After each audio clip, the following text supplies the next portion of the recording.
মোৰ নাম লংচিং তেৰণ, কাৰ্বি আংলঙৰ এজন জ্যেষ্ঠ সাংবাদিক। মই আজি সাংবাদিক বন্ধুসকলক এটা অনুৰোধ। আমি সকলোৱে জানে সাংবাদিক বা জাৰ্নেলিজম কেনেকৈ কৰে, আমি সকলোৱে জানে। কিন্তু কথাটো হ'ল মই একজন দুজন বা কিছু একাংশ সাংবাদিক বন্ধুসকলক অনুৰোধ কৰিব বিচাৰিছোঁ যে কাৰ্বি আংলং এটা শান্তিপূৰ্ণ ডিষ্ট্ৰিক্ট বুলি আগৰ পৰাই আমি এনেকা দেখি আছোঁ, এনেকা চলি আহি আছোঁ। কথা হ'ল শান্তিপূৰ্ণ জেগা বুলি ক'লেও আমি প্ৰতিটো ইলেকশ্যনত কাৰ্বি আংলঙত ইলেকশ্যনৰ আগত বুলি ক'লে সদায় কিবা না কিবা এটা ইথনিক ছাইডত তেনেকা আহি যায় বা এটা ক্লেছ হিচাপত হওক বা এটা অশান্তি হিচাপত হওক এটা এনেকুৱা ধৰণৰ আহে। ঠিক সেনেকুৱা ধৰণৰ আমি এতিয়াও দেখিলোঁ, যোৱাকালি আমি দেখিলোঁ। সেইটোকে মই অনুৰোধ কৰিব খুজিছোঁ, কাৰণ আমাৰ MLA ইলেকশ্যন আহি আছে। এবাৰ আকৌ কিবা এটা টাৰ্ণ লৈ ল'ব পাৰে। সেইটো কাৰণে আমি সাংবাদিকসকলক মই যাতে আমি সাংবাদিকত্ব মানে আমি জাৰ্নেলিজমত যেনেকৈ যিটো ইথিক্স, জাৰ্নেলিজম ইথিক্স মতে আমি কৰাটো বহুত ইয়াত বেছি গুৰুত্বপূৰ্ণ হিচাপত কৰিব লাগে বুলি মই অনুৰোধ কৰিছোঁ। কাৰণ ইয়াত মেক্সিমাম বুলি নহয়, কিন্তু বেছিভাগ আধাতকৈ বেছি আমি 1986 যেতিয়া মাছ মুভমেণ্ট হৈছিল তেতিয়াৰ পৰা আমি দেখি আছোঁ। ইলেক্ট্ৰনিক মিডিয়া, প্ৰিণ্ট মিডিয়া, এতিয়াতো ছ'চিয়েল মিডিয়া আহি গ'ল। তাত মানে আমি দেখিছোঁ যে ৰিপৰ্টবোৰ মানে যিটো সঁচা গ্ৰাউণ্ড ৰিয়েলিটিৰ পৰা আঁতৰি যায়। কিছুমানে ৰিপৰ্টিং বেলেগ ফালে গুচি যায়, যাতে সেইটো নহয়। আমি দেখিছোঁ 2003 চনত যেতিয়া কাৰ্বি কুকি ক্লেছ হৈছিল, 2005 কাৰ্বি ডিমাছা ইথনিক ক্লেছ হৈছিল। তাৰোপৰি আমি দেখিলোঁ 1983 যিটো অসম আন্দোলনত নেলি ঘটনাটো আমি সকলোৰ বা তাৰ পৰা ইলেকশ্যনৰ আগে আগে যিমান আছে আমি ঘটনাবোৰ দেখি পালোঁ। সকলো বুলি নকলেও মানে মেক্সিমাম আমি ইলেকশ্যনত হ'লে তেনেকা আমি দেখোঁ। গতিকে ৰিপৰ্টিঙো আমি দেখিলোঁ বেলেগ ফালে যিটো সাংবাদিকৰ ইথিক্স মতে, জাৰ্নেলিজম ইথিক্স মতে আমি কিছুমান আঁতৰি যায় কিছুমানে।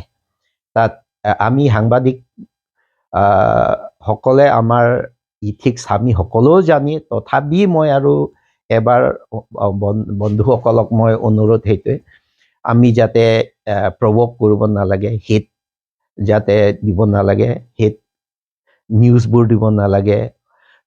তাৰপিছত আমি আনবায়াছ হ'ব লাগিব, গোটেইকে আৰু আমি চাই। কিন্তু ইয়াত এনেকুৱা নহয়। কিছুমানে ৰিপৰ্টিং যিটো সঁচা কথা, যিটো সঁচা ৰিপৰ্টিং ফেক্ট, সেইটো যোৱা নাই। কথা ক'বলৈ যোৱাকালি যিটো ডংকামুকামৰ ঘটনা বা খেৰণিত যিটো হাংগাৰ ষ্ট্ৰাইক, PGR কথা লৈ, তাত আমি যিটো দেখোঁ সঁচা কথা, সঁচাটো আমি ৰিপৰ্টিং দিয়াটো আমাৰ দায়িত্ব বুলি মই ভাবোঁ। কাৰণ মই দেখিলোঁ কিছুমান এতিয়া সেইদিনা ৰিপৰ্ট আহিলে যে হাংগাৰ ষ্ট্ৰাইকটো বিহাৰী বেংগলী খেদিবলৈ বুলি কৈছে, কিন্তু আচলতে সেইটো নহয়। BGR এৰিয়াৰ পৰা এইটো ইভেকশ্যন কৰিব লাগে বুলি ডিমাণ্ডটো এইটো। কিন্তু কিছুমানে ফেক্টটো টুইষ্ট কৰি পেলাই বিহাৰী বেংগলী খেদা বুলিহে কৈছে, কিন্তু সেইটো নহয়। BGRটো অকল বিহাৰী বেংগলী নহয়, কাৰ্বিও আছে, কাৰ্বি সকলেও আছে। হয়, মেজৰিটি হিন্দী স্পিকিং বেছি আছে, বেংগলীও আছে, কাৰ্বিও আছে, নেপালীও আছে, এইটো নহয়, তাৰ লোকেল কাৰ্বিসকলেও বাস কৰি আছে, বহুত আছে। কাৰ্বি বুলি নহয়, কাৰ্বিও বহুত আছে। গতিকে আমি সেইটো চাইড নকৰি পেলাই মই সেইটো হাংগাৰ ষ্ট্ৰাইক মই কিন্তু ৰিপৰ্টিং কথাহে মই কৈ আছো। গতিকে সেইটোহে যাতে আমি আমাৰ ভিতৰত যাতে বিভাজন নহয়, জাতিগত হিচাপে হওক, এৰিয়া হিচাপে পলিটিকেল হেৰি নলৈ পেলাই আমি জিঅ'গ্ৰাফিকেলি বুলি কয়, ইথনিকেলি বুলি কয়, যাতে আমাৰ ভিতৰত বিভাজন নহয়, মই সেইটোকে ক'ব বিচাৰিছোঁ। কাৰণ আমি সাংবাদিকসকলে বহুত দায়িত্ব, ডাঙৰ দায়িত্ব।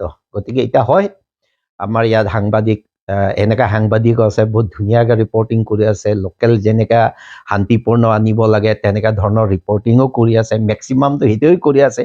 কিন্তু একাংশ সেইটো দিছে যে আমি কালাৰ কৰি দিছে কিছুমানে।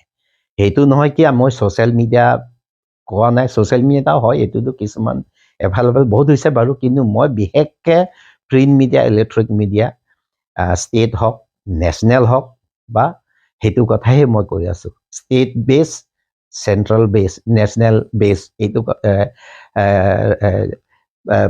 হাউচৰ কাৰণেহে মই কৈ আছোঁ। গতিকে সেইটোৱে মই ভাবোঁ সকলোৱে আমাৰ সাংবাদিকসকলে বন্ধু, আমি আমাৰ যিটো দায়িত্ব আমি ভালকৈ পালন কৰিম, আৰু আমি ইয়াত শান্তিপূৰ্ণ যাতে হয়, যাতে আমি ফেক টুইষ্ট নকৰোঁ, আনফালে লৈ নাযাওঁ, যিটো গ্ৰাউণ্ড ৰিয়েলিটি আমি সেইটোকে ৰিপৰ্টিং কৰিম বুলিহে মই, আৰু কৰিব লাগে বুলি মই সকলো সাংবাদিক বন্ধু বান্ধৱীক সকলোক মই অনুৰোধ মোৰ সেইটোৱে।